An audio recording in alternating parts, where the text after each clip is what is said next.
Hello friends, ఈరోజు జనవరి 26 అంటే ఈరోజు రిపబ్లిక్ డే అని అందరికీ తెలుసు. కానీ ఈ జనవరి 26నే ఎందుకు రిపబ్లిక్ డే జరుపుకుంటారు ఈరోజు మనం తెలుసుకుందాం.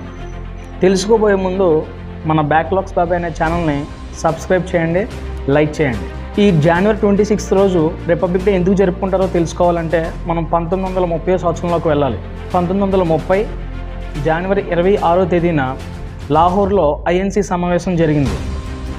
ఈ ఐఎన్సీ సమావేశంలో భారతీయ జాతీయ కాంగ్రెస్ వారి ప్రధాన లక్ష్యంగా పూర్ణ స్వరాజ్ను అధికారికంగా ప్రకటించడం జరిగింది.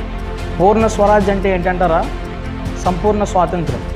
వారు అధికారికంగా ఆ రోజును ప్రకటించినప్పటికి కూడా మనకి స్వాతంత్ర్యం అనేది రాలేదు.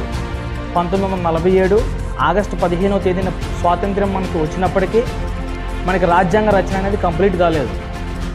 స్వాతంత్ర్యం వచ్చిన తర్వాత రాజ్యాంగం కంప్లీట్ చేయడానికి 2 సంవత్సరాల 11 నెలల 18 రోజులు పట్టింది. అంటే 1949 నవంబర్ 26వ తేదీ నాటికి మన రాజ్యాంగం రచించడం పూర్తయింది. అందుకనే ఆ రోజున అంటే నవంబర్ 26వ తేదీన రాజ్యాంగ దినోత్సవంగా మనం జరుపుకుంటాం.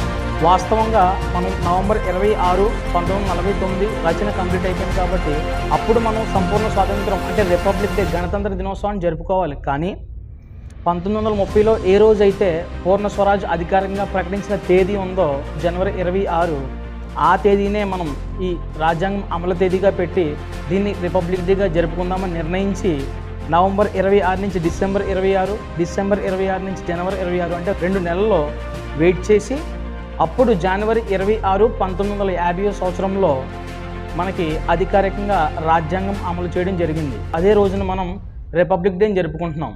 ఈ రోజునే జరుపుకోవడానికి కారణం ఇది. కాబట్టి మీకు తెలియని విషయం మీరేమైనా నేర్చుకుంటే దయచేసి మీ ఫ్రెండ్స్కి షేర్ చేయండి, సబ్స్క్రైబ్ చేయండి. Thank you friends. నా భారతీయ సహోదరులందరికీ కూడా గణతంత్ర దినోత్సవం శుభాకాంక్షలు.